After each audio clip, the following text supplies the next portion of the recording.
All right, so I did my research on the Museum and Library Services Act. So I imagine that most people haven't been to a county library, a state library, or a museum since like a field trip in high school. And a lot of people believe that libraries and museums are like a thing of the past because of the internet. That might be true, but libraries and museums have a vast network of information that the average person cannot find regularly. This is why I believe that it's absolutely essential that the 2018 draft of the Museum and Library Services Act be reauthorized to provide more funds and resources to our nation's libraries. The Museum and Library Services Act was initially introduced in 2002, but did not pass the Senate and House of Representatives until 2010. The Museum and Library Services Act has not been reauthorized in over 8 years, and several changes have been proposed by 17 senators, both Democratic and Republican. These changes include better training for museum professionals, creating more regional museums in addition to local and state, acquiring more research and data from museums and libraries, and more. This bill is important to me because I'm a history major looking to go into the guys have taken Library 101, but that class alone can't teach you how to, look up a source properly. And it's definitely important to know that a simple Google search isn't going to find you every proper source. So the Institute of Museum and Library Services is funded through this bill and is responsible for nearly every library and museum in the United States. And this bill will directly impact anyone who has ever been to a library or museum, pretty much. So the Institute of Museum and Library Services has 4 strategic goals listed on their website that I think are pretty important to understanding this bill. And these 4 are: promote lifelong learning, to build capacity, to increase public access, and achieve excellence. And I think those 4 statements summarize it very well, what it means to be a part of a museum or a library. I think another really important part to point out about this bill is that it is truly bipartisan. In 2018, I feel like it's almost impossible to have any bill in about anything that's truly bipartisan. Uh, but I think there's 9 Democrats and 8 Republicans that are sponsoring this bill so far. And in this, below are some interesting facts that I found from the American Alliance of Museums. And I think all of these facts should be shown to anyone who's voting in the Senate or House of Representatives when this bill goes up for vote, which I think should be pretty soon because it has a ton of sponsors.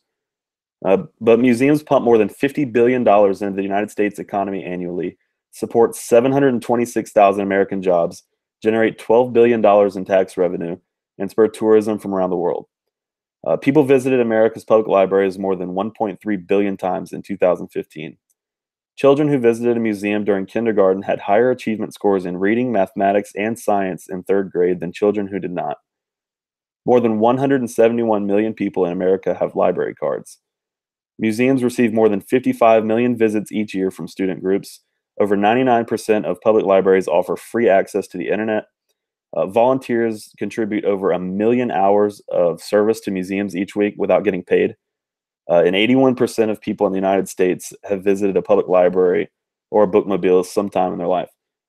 So I feel like with the stigma of like the internet taking over and people not going to libraries or museums anymore, I feel like those facts will help kind of sway people and to understand that people still use these. And ton of people, more older people, I guess, rely on libraries simply for the internet access because they don't want to pay for internet or they don't feel the need to have it 24/7. So anything they need, libraries also have access to any type of database or newspaper or anything, as you guys have seen probably through all the databases that are through Thomas Cooper. You can get nearly any type of information that you could possibly wish for if you just uh, take the time to look it up. But going back to the actual bill itself, the American Alliance of Museums offers a very in-depth look at what the Museum and Library Services Act is trying to accomplish. These are all updates from the 2010 version, and I think that the most important thing about the 2010 version, when you go back and look at it, is that 2010 was in the middle of like a massive recession, and the economy was terrible. But since then, the economy has rebounded significantly. But while state's budget that comes out each year, the allocation of funds to the Institute of Museum and Library Services hasn't been changed at all. So I feel like it definitely needs to be updated to give more money to museums and libraries across America, because I feel like, quite frankly, money goes to less important causes every day. And the amount of money that it takes to make a difference for museums and libraries is so much smaller than every other thing. But for this bill, it's going to formally authorize a 21st Century Museum Professional Program to improve recruitment, preparation, and professional development of museum professionals, especially those from diverse and underrepresented backgrounds, which I think is vastly important, and I don't think that needs an explanation. To maintain the agency's existing authority to support museum activities in both the state and regional level, while adding regional museum collaboration to fit its purpose section. That's just basically saying that we need more museums, and I think that a lot of museums could be specifically for regions, such as like counties or the Southeast as a whole. South Carolina is a state museum, obviously. There's more variations of museums that are out there. And then this one's pretty simple. It's just to add a new emphasis on ensuring that every American has access to high quality museum experiences.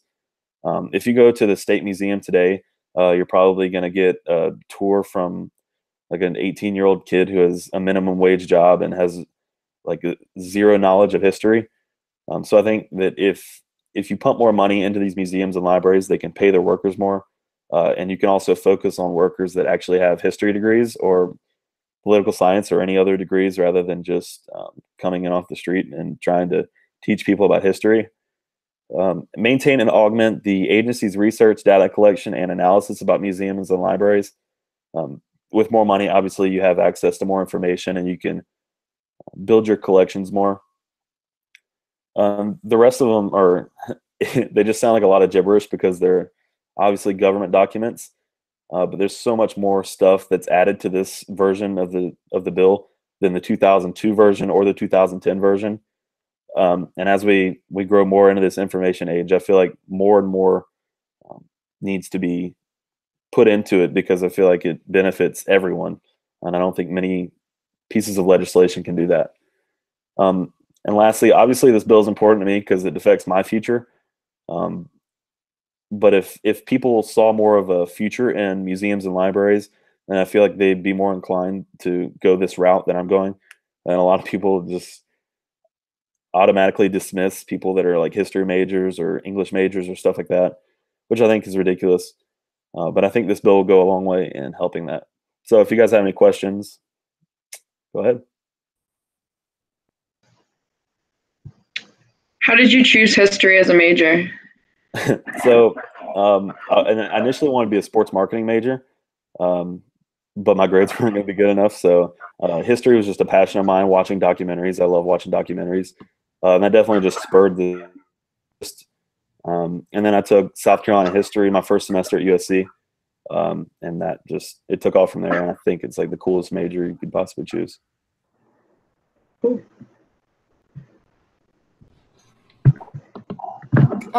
I have a question. Did you choose like this policy change argument because you're like planning or hoping to work in a museum or a library of some sort? Yeah, so my initial goal was to be like a curator or like an assistant curator to work on like collections for museums or a library. So my professor for South Carolina history is the curator of the South Carolina Library that's on the Horseshoe.